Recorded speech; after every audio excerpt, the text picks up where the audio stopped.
Good evening, friends. Welcome to one more session on sociology discussion. And before we start today's session, just some admin announcements here. That if you need any help, any guidance, you have the links here. The thing that we are discussing right now, it is getting recorded, and handouts and other things would have been shared with you. And the recording will be there within the portal within the next 24 hours. And if you need any help, then you have the mentorship number here. Right, so with this, let's get started for the day. So what are we going to talk about? So on the screen, there are the topics that we are going to talk about. So I'll just give you a brief idea about each of these topics before we jump into each of them. The first topic is sociology and multidisciplinarity. So what is this? How is this linked with our syllabus? In fact, how is this extremely relevant? Now, this term, multidisciplinarity or multidisciplinary, you might have come across in multiple places. Right? Nowadays, everyone talks about multidisciplinary, interdisciplinary, transdisciplinary. These terms are always there. Right? So if there is an education institution, right, when they are trying to advertise their courses, they will say that we are having a multidisciplinary approach to education, or we are having an interdisciplinary approach to education. And some of them will even claim that they are transdisciplinary. So what we will do is we'll try to understand what is the meaning of these terms, and we will try to link it with sociology. Sociology is a discipline, right? We are studying sociology, right? We are trying to gain expertise in sociology, but sociology and other disciplines, can we link them together? Or if we link them together, what all new insights we can get? What is the advantage of that? We'll try to look at those dimensions. Sociology is one discipline. Can we take the help of other disciplines? Can we converge sociology with some other disciplines, some dimensions of sociology with other disciplines? That is what we are going to talk about. Keep in mind that this year's sociology paper had a question on multidisciplinarity. And this is something which is linked with sociology, the discipline, right? So sociology paper 1, there is one topic, sociology, what kind of discipline it is, right? So there it will fit into. The next one, the continuing practice of untouchability in India. Now, in the last few sessions, we have talked about caste system. Now, one of the feature of caste system, unfortunate feature of caste system, one of the derogatory practices of caste system is untouchability. Now, over a period of time, caste system has also undergone a change. The way caste system was there maybe 200 years back or 1000 years back, and the way caste system exists right now, it will be different. Different social institutions change, social structures change. And obviously, the caste system would have also undergone some form of transformation. So, does that imply a practice like untouchability doesn't exist now? Or does it exist? So, there have been multiple surveys, there have been multiple household surveys, right? Where, again, researchers, they have gone and collected evidence from people. And what are they finding out? So, there was one human development survey, some household development survey some time back, right? What did they find out about untouchability? They found out that untouchability continues to exist. Again, maybe the prevalence of untouchability would have gone down, but it continues to exist. So what are the findings of the study? We will see. And apart from that, we will also try to revise some concepts. Right? What is untouchability? What are the different forms of untouchability? What are the different perspectives when it comes to untouchability? Different thinkers have studied untouchability. Some politicians, social reformers, right? Dr. Ambedkar, Gandhiji, they have also talked about untouchability. They also had certain viewpoints on untouchability. So what are those? So all those things we are going to talk about in this topic. The next topic is ethnocentrism. Again, this term is frequently there in the news. In fact, if you look at this year's question paper, right, you have questions related to ethnicity. Like I think there were 2 questions related to ethnicity. So it is apt for us to look at this particular concept, ethnocentrism. Right? Again, when people start evaluating other cultures on the basis of their own cultures, it's an example of ethnocentrism. When people feel proud of their own cultures and they feel hostility towards other cultures, and so ethnocentrism. So this particular topic we are going to discuss in details. And apart from ethnocentrism, there can be some similar concepts as well. Nationalism, for example, cultural relativism, for example. So what is the linkage between these terms? We will see. So a very important topic here, timely topic here, right? Every now and then you will come across these things. Racism and other things are linked with this, right? We'll try to have a better understanding. The next topic, Forest Rights Act. This is something which is always in the news. I mean, I'm not saying every second day it will be in the news, but it is something which is very relevant. It is contemporary. Right? So any year you can get question related to Forest Rights Act, and you have got questions. Not only in sociology, you can also get question in general studies. So this particular law that you have, this law guarantees certain kind of rights to the scheduled tribe community and to those who are dwelling in forests. So this law has been there for a while now, more than 15 years, 16 years. But how successful has been this law? What has been, I mean, whether when it comes to implementation, what kind of results we have got? Has there been political will? Are there certain kind of conflicts going on which prevents the implementation of this law? So we will be doing a thorough analysis of this. So Forest Rights Act and where we are right now. The last topic, again something which is very much in news, which is always in the news rather, civil society and democracy. Every now and then there will be some opinion piece, some article which talks about democracy, how we might be in, how our democracy might be becoming weaker, or those kind of things will be there. Democracy is always in the news. And civil society is also in the news, most of the times, right? There will be some opinion piece which will say that, okay, the space for civil society has gone down. Civil society should have played a more important role in democracy, but it is not able to play that role.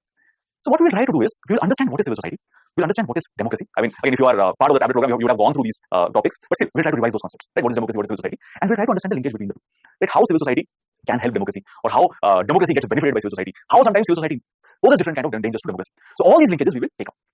So these are the topics for the day, and let's get started with the discussions. So the first topic, sociology and multidisciplinarity. So what is multidisciplinarity? You would have heard this term in many places. Multidisciplinary hospitals. Like some cities will be having hospitals which have like multiple disciplines, right? There will be multiple specializations over there. Right? They would have heard it. Some colleges, when they are advertising what kind of education they provide, some schools, some of these posh schools rather, right? Whenever they advertise what kind of education they're providing, they will say they're providing multidisciplinary education. Right? We are not restricting ourselves to only one discipline. We will look at multiple things together. So how is sociology and multidisciplinarity linked with one another? Now, multidisciplinarity implies that you are viewing something from multiple viewpoints. You are viewing the same object from the viewpoints of different disciplines. Same thing, same object, but you are looking at it from the lens of different disciplines. Let me give you an example, a very easy example. Let's say you want to analyze water, water. Now, if you are using multidisciplinary approach, what will you do? You will now look at water through the lens of different disciplines. Maybe you will employ chemistry. Maybe you will employ physics. Maybe you will employ biology. We all drink water. We all use water. We use water in our day-to-day life. But if I have to understand, if I have to have a better idea about water, what I can do is I can use a multidisciplinary approach. Let's say I use chemistry. What will chemistry tell me about water? Chemistry will tell me what is the composition of water, what exactly is water. It will tell me that water is H2O. So two hydrogen atoms and one oxygen atom, they are connected with one another, and this is what gives you water. Right? And the atomics, the molecular structure will look like this. What kind of forces exist between the molecules of the water? It will also tell me about that. So from the chemistry perspective, you will get this idea. Also, water is colorless, odorless, what is the pH value of water? Chemistry will tell me all these things. So if I had applied only one discipline to understand water, I would have got only this knowledge. That okay, water means H2O, it is odorless, it is colorless, its pH value is 7. So those analyses I would have got. But now let me add one more dimension. Let me understand water from the perspective of physics. Now, from the perspective of physics, what all knowledge will I get about water? I'll get an idea that what is the surface tension of water maybe. This particular image tells you that. You can see a coin is floating on water. Why it is floating? Because of surface tension. I'll get an idea about how light passes through water. If light passes through water, what will happen? Most likely there will be refraction happening. So all those things, all these physical properties, you will get from the discipline of physics. Chemical properties, you will get from the discipline of chemistry. And then, maybe I'll employ biology to understand water as well. What will biology tell me? Think about water. What is the relevance of water in our body? Right? Water is that medium which is neutral. Right? So it can be used to dilute. If you let's say you have consumed something and if you want to dilute it, water can be used. Think of water as a medium, how it promotes life on our planet. This image possibly reflects that. Any living being, most of the living beings, I'm not sure whether there are some exceptions, but most of the living beings will need water for their survival. So what is that medium? Water, again, a large part of a human body is composed of water. So all these perspectives I will get from biology. So when you are employing a multidisciplinary approach, you are looking at the same object from multiple viewpoints. Right? Same thing applies to different social phenomena as well. Let's say I have to understand the unemployment scenario. Right now there is this discussion going on, right? Agnipath, Agniveer, etc. So one of the reasons why you have such demand for government jobs, such demand for people getting enrolled in the armed forces is because we do not have sufficient number of jobs outside as well. Right? We don't have, again, some people might be just wanting to be part of the armed forces, some people might be wanting to be part of the banking sector. People want government jobs. Again, they're safe, they're secure, the renovation that you get, all these things is good. And on top of that, the number of jobs in the entire economy is not enough. There are some estimates which point out that we need to create around 2 crore jobs per year. We're not able to do that. We're nowhere near that. So if I have to understand the unemployment crisis in the country, what I can do, I can use multidisciplinary approach. Maybe I will use sociology to understand it. Maybe I will use economics to understand it. Similarly, other disciplines can also be used. So if I have to understand the unemployment, jobs crisis, unemployment issues in the Indian society, if I'm looking at it from the perspective of economy, what kind of perspective will I get? So economics will tell me that in our economy, in the Indian economy, we have large demand for jobs, but we do not have enough supply of jobs. We do not have enough investments. Right? We do not have enough economic activity. We do not have multiple firms. So all these things leads to a situation where we are not able to create enough jobs and our people are unemployed. So economy will give me this angle. I can use sociological lens as well. From the perspective of sociology, I might get even some more ideas. Sociology will tell me that, see boss, there is an unemployment crisis, there is a job crisis. But the way our social structure is, people find it difficult to get jobs. There will not everyone is equally discriminated. There will be some people who are possibly belonging to the lower caste, lower classes. They find it difficult to get jobs. The society discriminates. There is not enough social mobility. Right? Caste system is something which has been prevalent for a long period of time, which prevents people from taking up any job. They have to restrict themselves to the caste or to the job which is as per their caste. So as a result of which, you do not have enough social mobility. So sociology will give me those kind of ideas. If I have to look at it from the perspective of geography will tell you that okay, maybe we do not have enough resources or some of those things, and as a result of it, we are not having comparative advantage maybe, and we are not able to create enough opportunities. So what I'm saying is, if you are using different disciplines, then your understanding of a particular topic might be better. So this is what we imply by having a multidisciplinary approach, a multidisciplinary perspective. You understood water using these 3 different disciplines. Again, you can use many other disciplines to understand water as well. You can understand water through economics, you can understand water through history, you can understand water through geography, etc. So this is the meaning of multidisciplinary approach. Now sometimes what happens, apart from multidisciplinarity, you might also come across something called as interdisciplinarity. What is this interdisciplinarity? In multidisciplinarity, you look at something from different viewpoints. But in interdisciplinarity, you are using multiple disciplines together. You are bringing 2 disciplines together. And you are working together so that you arrive at something which is much more fruitful, much more useful. It has much more utility. So under interdisciplinarity, what you are doing is you are carrying out analysis, you are synthesizing things, you are harmonizing links between multiple disciplines. That is what is interdisciplinarity. You are combining 2 or more disciplines together. You are creating something by blurring the boundaries, by bringing different disciplines together. I can give you an example of this. Let's say you are combining sociology with history. So historical sociology, sociological history. Right? If you are combining 2 disciplines together, that is interdisciplinarity. Sometimes what happens, some of you might be studying engineering, right? Sometimes 2 different disciplines of engineering can be combined together, and it can lead to a new discipline. Right? You are working together. So that will be an example of interdisciplinarity. Something like a car. Right? How do you create a car? You have multiple disciplines together. Right? You have mechanical engineering, you have automobile engineering, you have chemical engineering, you have electronics engineering, electrical engineering. All these things are combined together to create something which is a car. So you have taken multiple disciplines together and you have created something out of it. So this is the meaning of interdisciplinarity. So in multidisciplinarity, there is some integration happening, but not much. In interdisciplinarity, the integration between disciplines has increased further. And then sometimes you will come across terms like transdisciplinarity. Here, the level of integration is even more. In fact, in this case, you will create something. You are creating something new because of the convergence of disciplines. And once you have created something new with the help of multiple disciplines, once it has been created, it will be even difficult to find out which all disciplines were involved in it. That level of integration is transdisciplinarity. You are working jointly to create something new. right? It might be a new theory, it might be a new method, it can be a new concept, right? And you are integrating everything together. You're trying to solve a problem by combining all these things together. So this is called transdisciplinarity. So first is discipline, right? If I am studying sociology, I am just focusing on one discipline. Now, if I am looking at something from multiple disciplines, with the help of multiple disciplines, that is multidisciplinarity.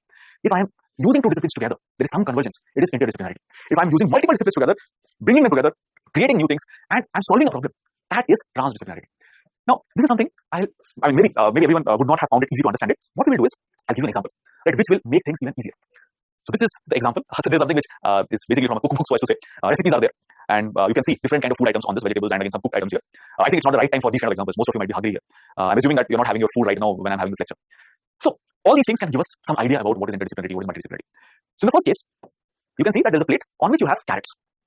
This is an example of intradisciplinarity. That means only one discipline. If I'm, let's say, studying only sociology, or if I'm studying only political science, that is interdisciplinary. I'm just focusing on one discipline. I'm not going beyond that.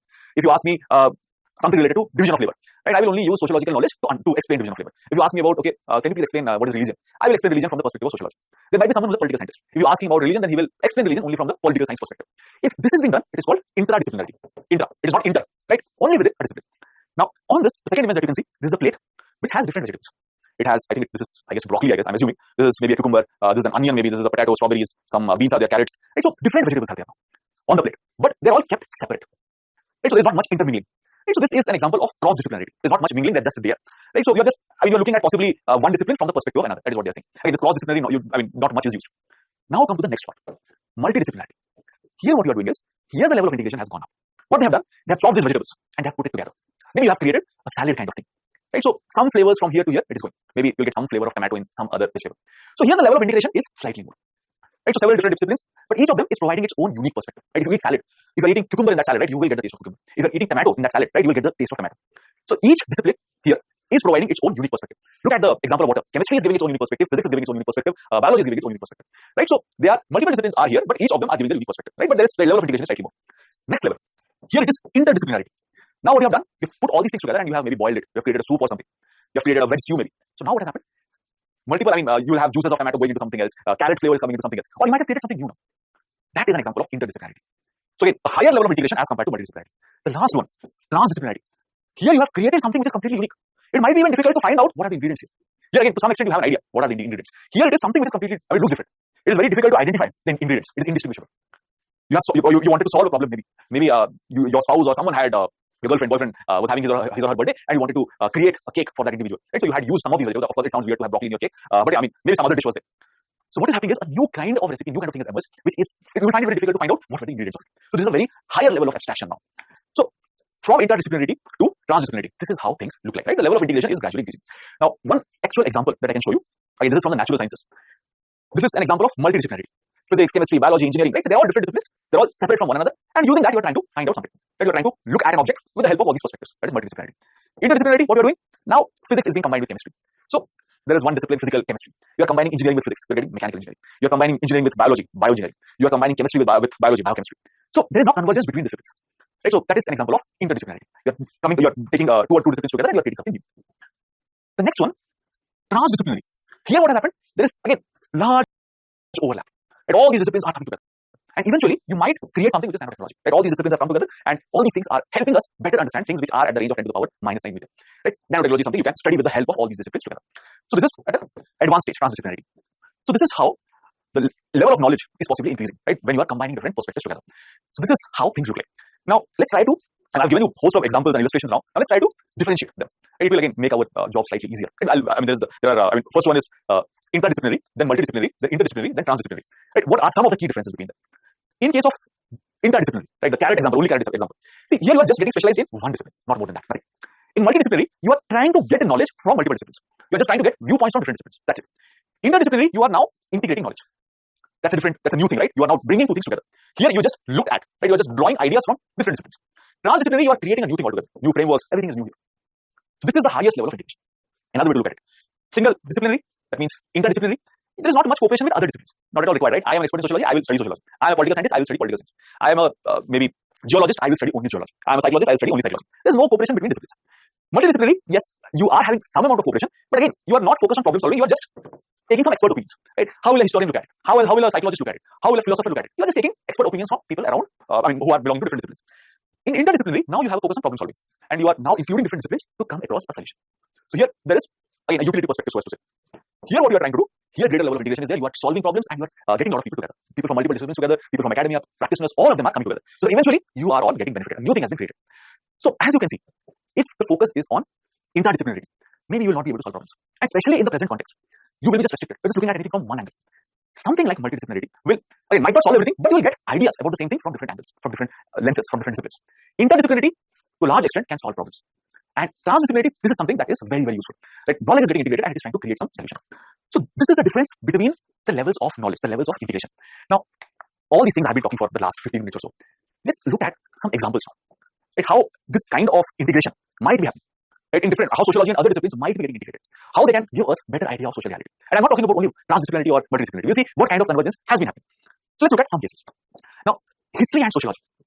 Do we use these two disciplines together? Many times what happens is, historical understanding related to different phenomena, for example, industrial revolution, it acts as a source of data for sociological studies. So if sociology wants to study industrial revolution, what it will try to do?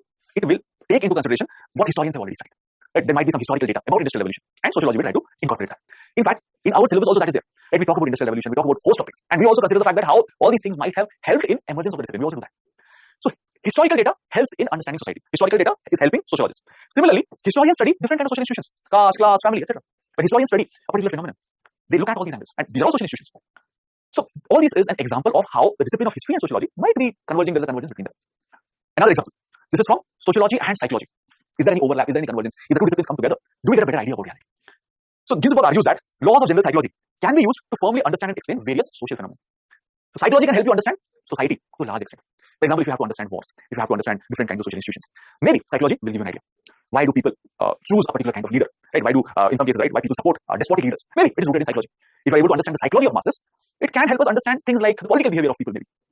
So psychology can help understand certain social phenomena. Similarly, some psychologists, they say that influence of society is there when it comes to molding an individual's behavior. Society has a lot to do with an individual's behavior. So what kind of society you are in, what kind of class you belong to, what kind of community you belong to, what kind of religion you are. All these things might have a role in shaping an individual's behavior, shaping an individual's psychological setup. If you are born in a lower class society, right, again, your psychological setup might be different. If you are born in a particular community, your psychology, your individual makeup might be different. So both these disciplines, social psychology, right, for example, they can converge and create these kind of new things. Another example, this is related to economics, right? So there is one book, Barbara Cotton's Social Foundation of Wage Policy. So this is basically sociological analysis of the determinants of wage salary differentials in Britain. So you are now combining sociology and economics together. See, ideally, economics studies this, right? What kind of wages people get, right? How wages vary, right? Maybe some people get very less wage, some people get high wages. So usually this is something which economists try to do. But there can be some sociological factors which might decide these wages. I'll give you an example. Women, they typically get lower wages as compared to men. So here, what is happening? There is a social factor at play. Women are getting discriminated. It is something which is a social evil. It is a social bias, maybe. And this is leading to a situation where women are discriminated in the labor markets. So this book is trying to use sociological knowledge, some form of sociological concepts to understand economic factors. In recent times, Nobel laureates, Esther Duflo, Abhijit Banerjee, right? So they have been talking about how we should have interdisciplinary studies so that we can fight poverty. Poverty is not just something which is economic in nature. Yes, poverty does imply that people do not have enough incomes, people do not have enough sources of revenue, maybe they don't have enough sources of income and they're not able to spend enough on different kinds of goods and resources which are possibly essential for their survival. But to address poverty, you have to have an interdisciplinary approach. You can't just, you can't rely on only one discipline. There might be sociological factors causing poverty. There are certain communities, certain castes maybe, right, who have been lagging behind. Right? Because of the caste system which is still prevalent in some parts of the country, right? They are restricted. They cannot change their occupation, maybe. Things like disability continue to exist. People still continue to practice that. Maybe people belong to certain religious communities. And again, there is discrimination against them, which prevents them from taking up different kinds of jobs, occupations. So it leads to poverty. So sociology, economics, political science, multiple disciplines can come together. And then only you can possibly address you can get a better idea, and then only you can use those ideas to deal with poverty. So these are some examples, some instances, how multidisciplinarity, interdisciplinarity, transdisciplinarity can help us address some of the societal problems. So this is the first topic, and let's look at one question here. Do you agree that social sciences are becoming more interdisciplinary, transdisciplinary in nature? In this regard, discuss how the discipline of sociology can be used with other social sciences to solve the various social problems. 2 parts. Let's say you have to answer this question in 200 words. First part, 100 words. Second part, 800 words. Do you agree that social sciences are becoming more interdisciplinary, transdisciplinary in nature? So what you can do here is, you can give instances of how sociology and economics, they're coming together. Right? The example that I mentioned. How sociology and psychology, they're coming together. How sociology and history, they're coming together. You can also talk about sociology, anthropology, political science, right? All these disciplines, they're finding out convergence. Sociological methods might be used in anthropology. Anthropological methods might be used in sociology. That is what's happening. Right? For example, when you have to understand microstructures, sociologists use different anthropological methods. And anthropologists, they also use different sociological methods when they do quantitative analysis, maybe. So the methods are coming together. And different kinds of concepts are being used across disciplines. Let's talk about that. Second part, how when you have this convergence, right, you will be able to solve different social problems. Give the example of, let's say, fight against poverty. How if you have idea about different disciplines, fighting poverty might be better, might be easier, or you might be more successful in fighting poverty.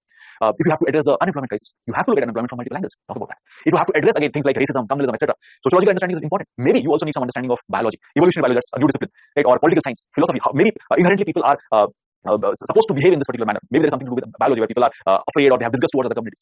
So those kind of concepts can be used together. So second part, again, 100 words you can easily answer. You can talk about maybe 3-4 social problems and you can explain how the same social problem can be solved with the help of multiple disciplines together. So this is a question. Try to answer it, and again, you should not just try to answer it. You should answer it. Right? So and write down the answer and send it so that we will be able to evaluate it and we will be able to give you feedback. So this is about sociology and multidisciplinarity. Now let's, in case there is any question at this point, we can take it up. Kartika says sociology can provide new perspective in understanding problems, suggesting novel remedies. Crime is related to social structure. Yeah, right. So Kartika, when you were saying if you have to solve the problem of crime, right? Maybe you can look at it from the sociological perspective. The sociological perspective will give you one idea, right? Maybe class structures, family structures will help you. Maybe you can also look at it from the perspective of economics, or maybe you can look at it from the perspective of political science, right? Multiple areas are there. Law and all the legal things also you can look at, right? If you have the kind of political structures that you have, where the laws are so many that most likely you are going to break some laws, right? You cannot adhere to all the laws because there are 100 of laws. You cannot carry out day-to-day activities without breaking any law. That's typically the case in India, right? Businessmen, they always keep on talking about that there are so many laws that if you start adhering to these laws, you will not be able to carry out business. So in that case, what is happening? Unintentionally also businessmen break some rules and regulations. I mean, they don't want to, but they're breaking it because the kind of political structure that we have so many laws. It is a crime. So political scientists will give you this perspective. You can look at crime from other perspectives as well, right? So same thing, how you can use multiple disciplines to address. Fatima says, although contemporary problems are interlinked, how do you suggest a way forward? Again, not necessarily you have to suggest a way forward. What we are trying to do is we are trying to say that if you are studying something in silos, right, you're only focusing on one discipline. In that case, what will happen? You will not get a better idea of reality. Only when you converge disciplines, right, then you might have a better idea of the same problem. See, to appreciate it better, think of it like this. At some point of time, you would not even have had these disciplines. If you go back like 400, 500 years back, there would not have been a discipline of sociology maybe. But over a period of time, to understand certain things, a discipline like sociology emerged. So any discipline that you see right now, universities will have all these departments, disciplines. How come all these things emerged? Because they were not there maybe 500, 600 years back. They're all emerging because you are trying to have specialized knowledge. As compared to having nothing, these specializations are better because they are giving you some idea. But again, how do you improve on it? Have ideas or have perspectives across disciplines. Then only you'll be able to solve some multiple different kinds of problems. That is not just applicable to social problems, it's also equally applicable to other kinds of things. If, let's say, you want to launch a rocket to space, right? It's not one discipline which will do all these things. You need aerospace engineers, mechanical, chemical, electrical, electronics, all these people, they have to come together. Designers have to come together. And it is not just engineering or science. Financing and other things are also equally part of it. Right? So, again, you will have a host of other people who are helping in the finance and other things. So, what I'm trying to say here is, for innovation, for addressing the different kinds of problems in the society, for bringing out change, you need convergence of multiple disciplines. One discipline might not be enough. Vani says how biology and sociology, they are connected with one another. So there is now a discipline which is called evolutionary biology, right? How we have evolved over a period of time. And the way we have evolved over the period of time, that also impacts the way we act, we behave with others, right? So our interaction with the larger community, how it is shaped up because of the way we have evolved over a period of time. So evolutionary biology gives us those kind of insights. If you are interested, right, you can read a book, Sapiens. It is all about evolutionary biology. And if you don't have time, just Google Sapiens, read the book summary maybe. It is all about evolutionary biology, but it will link, it will show links between evolutionary biology, sociology, anthropology, economics, political science, everything, right? So you can just read the book summary maybe. Yeah. So there are some questions how Agnipath can be related with sociology and other things. Think about it, right? Sociology and what is sociology all about? Studying society. Agnipath's scheme or opposition to Agnipath's scheme, from whom this opposition is coming? Is it coming from the elite sections? Is it coming from the higher socioeconomic class? Is it coming from the lower socioeconomic classes? From where this opposition is coming from? So all these dimensions you can think of. Like who is protesting? Like maybe the young people, maybe those people who have been. Again, there will be again a class composition of that. People who are possibly getting a cushy job in some IT firm, they will not be protesting it. People who have been preparing for this exam, like preparing to get into the armed forces, from them it is coming. Again, these people will belong to a particular socioeconomic category. So again, you can think along those lines. So this is the first topic. Now let's move to the next topic, the continuing practice of untouchability in India. So as I mentioned, there have been different studies, surveys on untouchability. They give you an idea whether untouchability is something which is still existing, whether untouchability is something which is rampant, whether untouchability has gone down. So those kind of ideas you will get.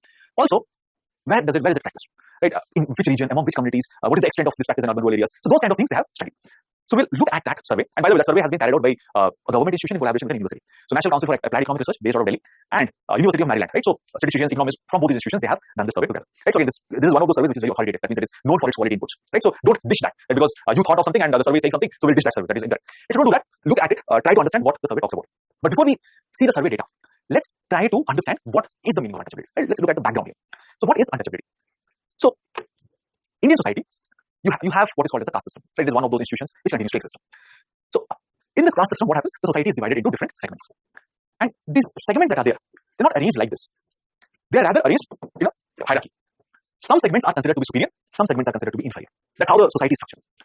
And those who are at the bottom, they face different kind of restrictions. Those who are at the bottommost position, they face the maximum amount of restrictions. Different kinds of disabilities are imposed on them. Social disabilities, religious disabilities, economic disabilities, political disabilities are imposed on them. For example, they might not be allowed to enter into different places of worship.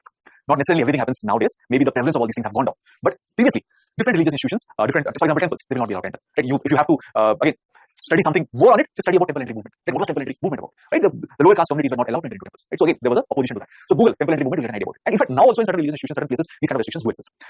Then they might face different economic restrictions.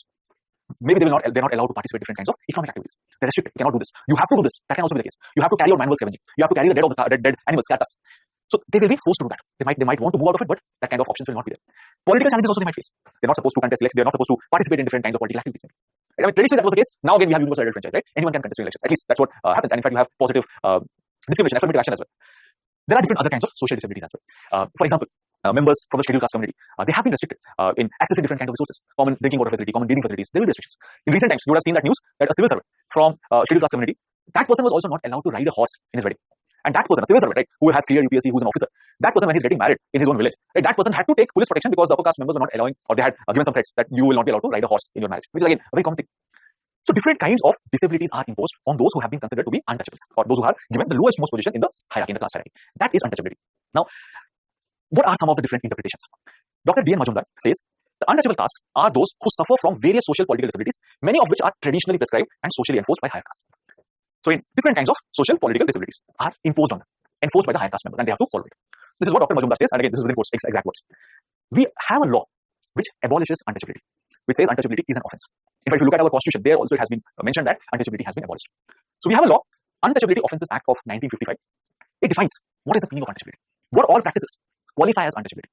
Example, if a person is prevented from entering into any place of public worship, that is untouchability. Preventing a person from offering prayers or worshipping or performing any religious service in any place of public worship. So a person is trying to practice something, is trying to perform any religious practice, but that person is prevented from doing that. It is considered to be untouchability as per our law. If a person is prevented from using waters, if the person is prevented from bathing in a particular tank, spring, water stream, that is untouchability, which happens even now in some places, not always, in some places. If a person is prevented from accessing or using a shop, hotel, public restaurant, place of entertainment, not allowed to use some public conveyance, that is also called untouchability. I'll give you an example. This was like, I think it was 1 or 2 years back. So this news instance was there in Hindu, and there was this entire case study. So there was one village where the scheduled caste members could not cut their hair. They did not have a barber. So they had to go to a place which was like 60-70 kilometers away from their village to get their haircut. And this was not the case before. Previously what used to happen was they were getting their hair cut by a barber within the same village. But something happened and the upper caste members said that, okay, the same barber cannot cut the hair of the scheduled caste members and the upper caste members. And whatever the barber community or the barbers decided that, okay, fine, we will just cut the hair of the upper caste members. And we will not cut the hair of the lower caste members. So from that point onwards, the scheduled caste members, the members of the scheduled caste community did not have access to these basic services. They had to go to some other village to get their haircut. This is an example of untouchability under Untouchability Offences Act. So all these things might seem as if, okay, what is this guy saying, right? This doesn't exist. But all these things are recent news. In fact, if you keep on following news, right, every second day you will come across some of these instances. So this is as per the Untouchability Offences Act of 1955. Apart from that, there are certain human rights organizations who also try to keep a tab on all these things. So there is this non-governmental organization, Sociology. It has a list of the different kinds of untouchability which are still being practiced. In some regions, some of these practices might have become weakened over a period of time. Some of these things might have ceased to exist, what was existing maybe a few years back or a few decades back. So they have some 100 such types of untouchabilities listed in the website. Right? You can just go and search Sakshi human rights, watch, and you'll get these different instances. Some of the instances are here. In many places, you will find the containers, the utensils for drinking, for eating is different for the lower caste members. Segregation is there. Right? So those who are from the scheduled caste community, they are given different utensils. They're not given the utensils which others use. Segregation is there. In some cases, what happens? Instead of giving water in some tumbler or a glass, the water is directly poured into the hands of those members. There might be restrictions on wearing clean, good clothes. In some cases, umbrella is not allowed. There have been some localities where the members of the lower caste, scheduled caste communities, they have not been allowed to use umbrella. Then sometimes they are forced to do certain works, manual scavenging, removing the dead animals, or digging graves. Right? They have to do that. In many instances, they deny different services. The one that I was talking, haircut, laundry, they're not allowed to access these things. So all these things count as untouchability. So when you think of untouchability, these are the different kinds of forms in which untouchability is practiced. In fact, in some of these societies nowadays, right, those who are the house help, they will not be allowed to use the lift and other facilities which other members use. So those kind of segregation is also there. It's an example of segregation. So Sakshi, Human Rights Watch lists 100 forms of untouchability. If you want to know more, you can just look at their website. Now the question is, what have different thinkers mentioned about untouchability? How have different thinkers looked at untouchability? So we'll just briefly revise the concepts. Because again, one of the purpose of having these sessions is revising points that you might have already studied. If you want to have greater clarity on some of these things, we are discussing it here. So one is Professor G.S. Ghurye. Now, Professor G.S. Ghurye has extensively studied caste system, and he is using historical approach, Indological approach. Right? So he is basically using comparative historical Indological approach. What he's trying to do is trying to compare Indian society, Indian social structures, institutions with other societies. He's basically studying Indian society. He's using different kinds of resources from India's literature, India's secret texts, etc., to understand Indian society. He's using Indological approach, looking at references from the Indian context, like whatever is there in Indian history. So from that, he's trying to get an idea about the caste system, and he's saying that caste system is something which is dividing the society, and it is leading to segmented division of society. But he's not criticizing the caste system as much, or he's praising the caste system. There's nothing like that. What he's saying is, caste system is a product of Indian culture, and this is also changing with time. Some commentators say that maybe Professor G.S. Ghore had a sympathetic view of caste because he's not vocal about it, or he's not completely against it. He's just saying it's a product of Indian culture. So G.S. Ghore is looking at it like this. Then M.N. Srinivas, he is also recognizing the fact that caste is a segmentary system. Caste divides the society into segments. And M.N. Srinivas is doing something different. Ghore, what he had done, he had looked at different sacred texts, etc., Indian texts. And from that, he had interpreted what caste system is. M.N. Srinivas says that you should do field studies. Field studies. Go to the field. Go to the community. Understand them. Ghore is book view. His is field view. He's saying go to the community and see how the social structures are, how the social institutions are. And he's saying what exists in reality is jati. This is the actual view. So in case of India, you have more than 4,000 jatis, subcastes. This is what he points out. And he talks about the dysfunctional aspects of caste system. And how, what are some of the issues of the caste system? He talks about that. But he is not providing sufficient literature about untouchability. He talks about untouchability, but extensive literature is not there. Another thinker, Louis Dumont, he has a structuralist analysis. So he is now understanding caste system with the help of structures. What kind of structures you have in the Indian society. So that is why it is called structuralist analysis. Louis Dumont is saying that in case of Indian society, there is this concept of pollution purity. Certain things are considered to be pure, certain things are considered to be impure, polluted. Certain practices are considered to be pure, certain practices are considered to be polluted. Certain castes are considered to be pure, certain castes are considered to be impure, polluted. And you have a grading, you have a hierarchy in the society. Those who are considered to be pure, they are at the top. Those who are considered to be completely polluted, impure, they are at the bottom. And then you have different levels of purity or impurity. So this is what he talks about. And he's saying that the untouchables were considered to be permanently impure. And he's saying it is not just restricted to caste. Different activities, goods, services, all of them are graded like that. So this notion of pollution and purity is fundamental to Indian society. That's what Louis Dumont talks about. So this is called structuralist analysis. Now, Vivekananda Jha, he uses ideological perspective. He again looks at different texts, Indian texts, and he's saying that caste system has found mention at different points of time. If you look at different literature, and he identifies different phases, 4 phases typically. He's saying in the first phase, the Vedic texts did have some mention of untouchability. Those who were considered untouchables, they were referred to as Chandalas. Then around 400 BC, the Dharma Shastras, they are again talking about some castes which are defiling, they can pollute others, and they were asked to live in separate places. They were not staying with other members of the community. Then he talks about the third phase. At this point of time, untouchability is clearly visible. Vishnu Smriti uses the term Aspurusya, refers to untouchables. Then phase 4, around 3rd century BC, he's saying at this point of time, caste system has become widespread. Segregation has increased drastically. Everywhere there is segregation.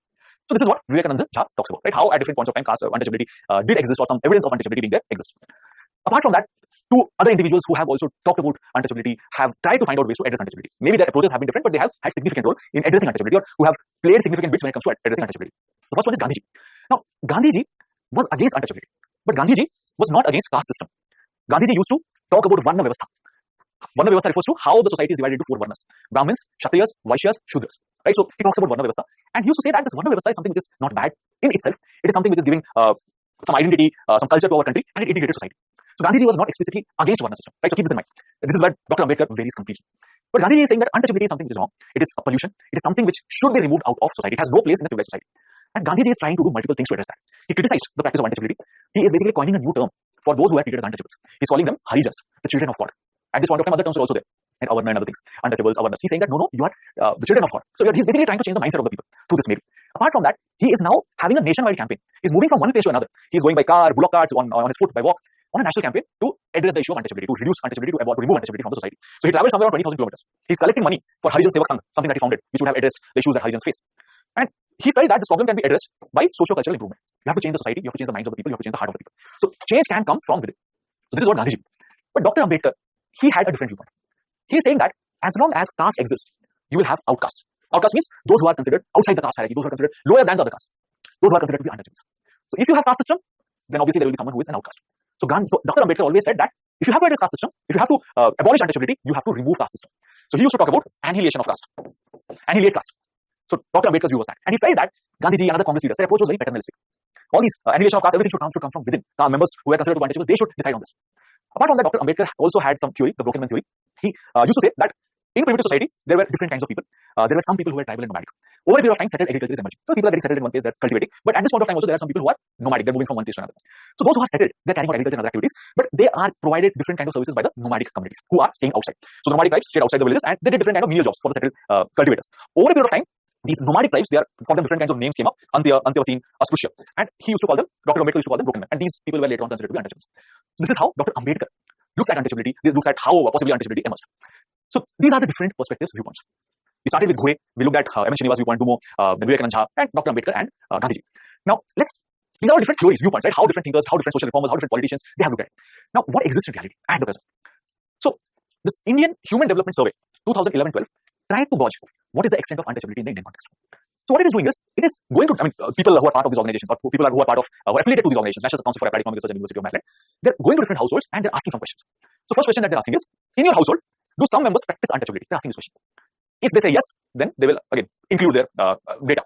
But many times people will say, no, we do not practice untouchability because there is this social desirability bias. No one would want to say that I'm practicing untouchability. So in case this person says no, they will go and ask the second question.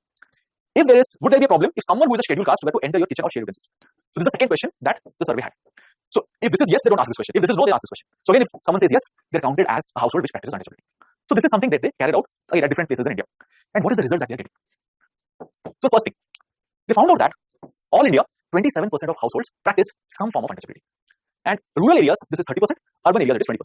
So in urban areas, the practice of untouchability is less. But keep in mind, in urban areas also untouchability is practiced. There are some households as per this survey. Right? I'm not saying I have done this survey. I'm not saying untouchability is practiced, and this is as per my viewpoint, my opinion. I'm not saying that. These are all not my viewpoint, not my opinion. This is what the Indian Human Development Survey, which is again conducted by some of those reputed organizations, they find out. Another thing they find out, on the basis of social groups. Among which social groups you have prevalence of untouchability? As per their data, among Brahmins it is highest, among other backward classes also it is high. But it is interesting to note that among scheduled caste, scheduled tribe communities, there also there is this practice of untouchability. So typically, the scheduled caste, scheduled tribe members, they are the ones who are treated as untouchables. But in this case, they find out that among the scheduled caste and scheduled tribe community, also there is a practice of untouchability. They themselves might be practicing to some extent. So this is what the survey talks about. Now, the authors, who have analyzed this survey, right? They point out, there's an repeatable article. They point out that maybe the reason for this is among scheduled caste also you have different communities. Among them also there is hierarchy. So maybe those who are placed at higher position in that hierarchy, maybe they treat those who are at the lower position in the hierarchy in a discriminatory manner. Maybe they impose maybe different kinds of disabilities. So maybe that is the reason. That's what the authors interpret. Next one, religious groups. Prevalence of untouchability. So here also they find out that again different religious groups, the extent of untouchability is different. Among Hindus, Jains, Sikhs, the extent of practice of untouchability continues to be high, but it also exists among Muslims, Christians, and other communities. Now they divide India into different geographies: north, south, east, west, the central plains, northern, central hills, and they find out that the central part of India, north central part of India, the practice of untouchability tends to be high. And again, this points to the fact that all these things, right, might also be concentrated in a region, in some regions. And again, this untouchability is a social practice. It again depends on the culture over there. So north central, central plains, they have high existence of untouchability. Now there are some silver lining as well. They also look at the linkage between education and untouchability, practice of untouchability. And you will find that among those who are more educated as compared to those who are less educated, right, this is those who are illiterate, those who have studied till some school standard, and these are people who have some graduation degree. So the practice of untouchability decreases with education. So education can be one potential solution to reduce untouchability maybe. So with increase in education levels, practice of untouchability is going down as per this survey. Another interesting thing they find out, look at incomes. Those who are the poorest, among them practice of untouchability, they are practicing the untouchability maximum. Those who are the richest, among them practice of untouchability is the lowest. So economic upliftment might be one solution to the problem of untouchability. As people are becoming richer, affluent, maybe the practice of untouchability will go down. So again, this is an interpretation of the authors. So what we did here was we looked at certain surveys, survey and data points from that. And again, this is conducted by a reputed organization. It's not some random organization. So what it points to? It points to the fact that untouchability in India is something which still exists, and it exists across communities. It might also exist among the scheduled caste, scheduled tribe community. What is interesting is the extent of untouchability is declining with education levels. It is declining with income levels. Right. So if our economy does well, if the country is doing better in terms of education, some of these problems can be addressed. If the economy contracts, there's a recession or economic growth goes down, again, you will have problems, right? Not necessarily economy will solve all the problems, but to some extent it might. So let's look at one question. Though the Constitution of India abolishes the practice of untouchability, it is practiced in various latent forms. In this regard, discuss various forms in which untouchability is practiced even today. Right? So if you have a question like this, talk about untouchability, talk about the extent of untouchability, practice of untouchability, and then you can talk about different forms which we already discussed. And again, you can give some idea about how untouchability might be decreasing with certain factors. It's not a difficult question to answer, provided you have the right kind of conceptual clarity.